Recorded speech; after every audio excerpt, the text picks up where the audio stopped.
It's beer o'clock on Real Ale Craft Beer. Today we've got a bottle of Portobello Star from Portobello Brewery. They're based near Notting Hill in London. It's 4.3% ABV. Gold bottle cap. Let's get the beer out into a glass and see what we get. I've heard a bit about the brewery. I've definitely heard about the beer. Nice, oh look at that smoke on the opening. Really good. Yes, I've heard about the beer. Never got around to trying it. Looking forward to trying it. You can pick the beer up from Lidl supermarkets in the UK. They were kind enough to send me a few of their beers that they've got now on their range. They've expanded their beer range, so they've got lots of different beers in, which is always interesting.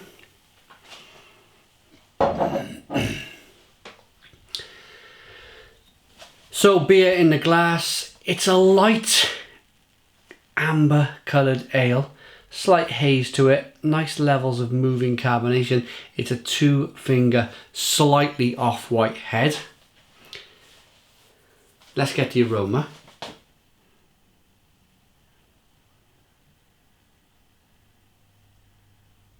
Yeah, more of that kind of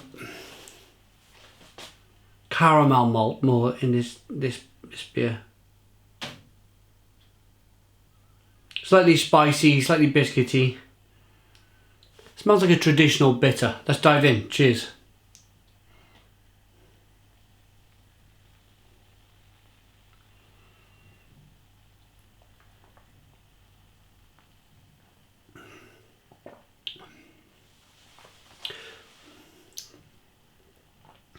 Oh, that's rather pleasant.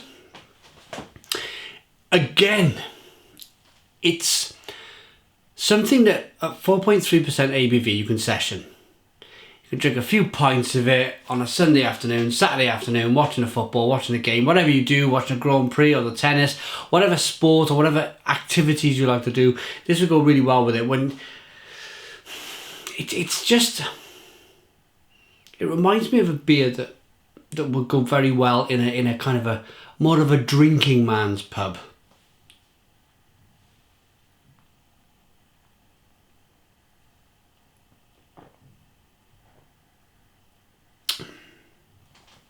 Nicely carbonated, very refreshing, very drinkable beer. Nice levels of hop on the back end as well. It's a kind of like a spicy Bramling Cross or Styrian Golden, traditional British hops. It balances well with that kind of malt, that biscuity, bready, caramelly malt in there. It's not bad. It's not bad at all. If you're looking for an IPA that's going to blow your head off with loads of IBUs and ABV, this is not it. But I think you knew that before you bought the beer. This is more of a traditional British pint, a traditional British ale that we're very good at brewing. I think the brewery, I asked myself a question. Brewery in London, must be quite expensive to run the brewery. Where are they aiming? Where are they what are they aiming? What market are they aiming for? And I firmly believe this is going dead square in the face of Fuller's London Pride. I think this is what they're trying to do, or what they've tried to do.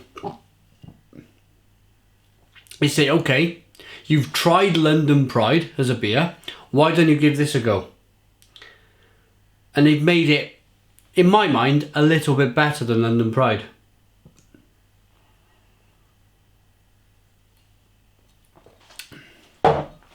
So marketing wise, that's where they've kind of squarely aimed the beer at Fuller's London Pride. I'm pretty, because it's the UK's, or I think it's the UK's number 2 beer now, because the UK's number 1 drunk ale is now Sharp's Doombar. It overtook Fuller's London Pride. But I mean, London Pride is a decent pint. This is going for it. This is going after it. And what would I choose this over London Pride? Probably, yeah.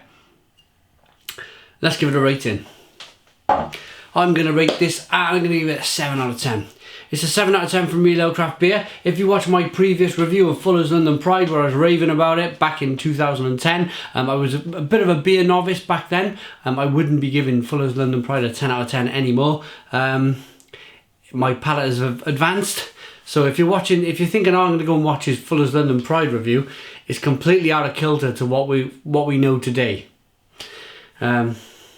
So yeah, Portobello Star, Portobello Brewery, 7 out of 10. Thanks a little for sending. Put your comments in the comments box. Please subscribe to our daily beer reviews. Cheers.